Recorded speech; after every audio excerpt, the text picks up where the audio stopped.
Assalamualaikum warahmatullahi wabarakatuh. Perkenalkan, nama saya Rizky Sujanto Ramadan dengan NPM 2017-051084 dari kelas A. Kali ini saya akan menjelaskan tentang tugas 14, teori bahasa dan otomata. Pada sesi sebelumnya kita sudah membahas tentang FSM yang merupakan regular language, kemudian PDA yang merupakan konteks free language, dan kali ini kita akan membahas tentang Turing Machine yang merupakan recursive enumerable language. Penjelasan pada mesin Turing sendiri. Mesin Turing memiliki pita berupa array sebagai memori yang dapat menyimpan sebuah simbol tunggal. Mesin Turing memiliki head sebagai penunjuk posisi yang sedang diakses pada pita. Head dapat bergerak ke kanan maupun ke kiri pada pita sesuai fungsi transisi yang ditetapkan untuk membaca inputan. Head juga dapat melakukan penulisan atau mengubah isi pita. Kemudian simbol B yaitu blank biasanya digunakan untuk mengisi sebuah tab yang tidak ada batasnya. Contohnya seperti di gambar ini. Untuk konfigurasi pada mesin Turing terdapat input string yang merupakan karakter yang diinputkan, blanks out to infinity merupakan tempat kosong pada pita yang tidak terhingga.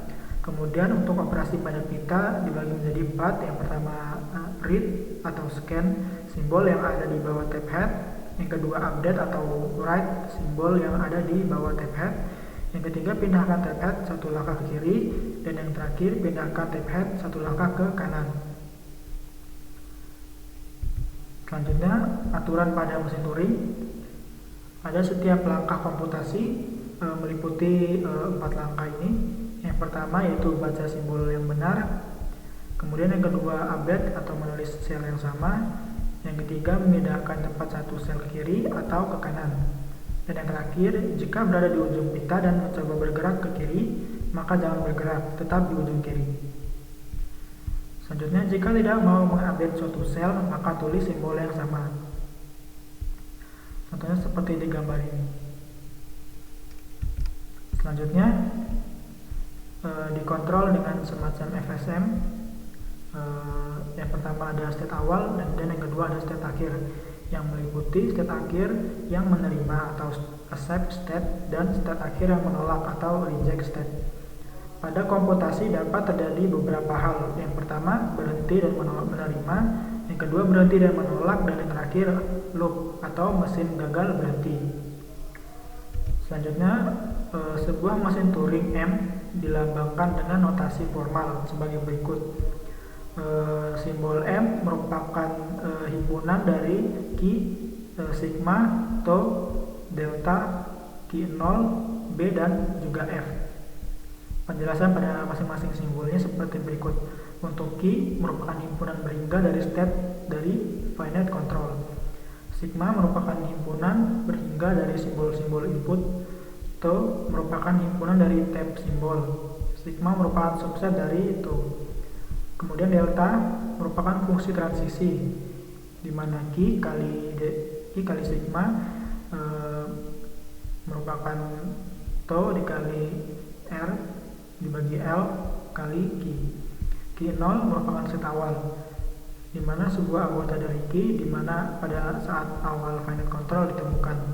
Kemudian B yaitu simbol blank. Simbol ini ada dalam tau tapi tidak ada dalam sigma, yaitu B bukan sebuah simbol input. F merupakan himpunan dari final state dan juga subset dari key. Selanjutnya untuk contohnya, misalnya terdapat key Q1 sama dengan Q1, sigma sama dengan AB, tau sama dengan ABB, Q0 sama dengan Q1, F sama dengan Q2. Fungsi transisinya delta Q1A sama dengan Q1AR, delta Q1B sama dengan Q1AR, delta Q1B sama dengan Q2BL. Misal pita yang akan dibaca adalah ABBAA. Inilah pita yang akan dibaca yaitu ABBAA seperti di gambar ini. Kemudian yang pertama fungsi transisi delta Q1A sama dengan Q1AR. Pada state Q1 head menuju karakter A menjadi state Q1 head, kemudian bergerak ke kanan. Seperti ini. Kemudian yang kedua, fungsi transisi delta Q1B sama dengan Q1AR. Pada state Q1 head menuju karakter B menjadi state Q1 head menulis karakter A, lalu akan bergerak ke kanan. Selanjutnya yang ketiga, fungsi transisi delta Q1B sama dengan Q1AR. Pada state Q1 head menuju karakter B menjadi state Q1 head menulis karakter A, lalu bergerak ke kanan. Yang keempat, fungsi transisi delta Q1A sama dengan Q1AR. Pada state Q1 head menuju karakter A menjadi state Q1 head menulis karakter A, lalu bergerak ke kanan. Kemudian yang kelima, fungsi transisi delta Q1A sama dengan Q1AR. Pada state Q1 head menuju ke karakter A menjadi state Q1 head menulis karakter A, lalu bergerak ke kanan. Yang keenam, fungsi transisi delta Q1B sama dengan Q2BL. Pada state Q1 head menuju karakter B menjadi state Q2 head menulis karakter A, lalu head bergerak ke kiri. Dan yang terakhir, tidak ada transisi dari Q2. Mesin Turing berhenti, yaitu halt, karena Q2 adalah state terakhir, maka input diterima. Mungkin sekian yang dapat saya sampaikan. Terima kasih atas perhatiannya. Wassalamualaikum warahmatullahi wabarakatuh.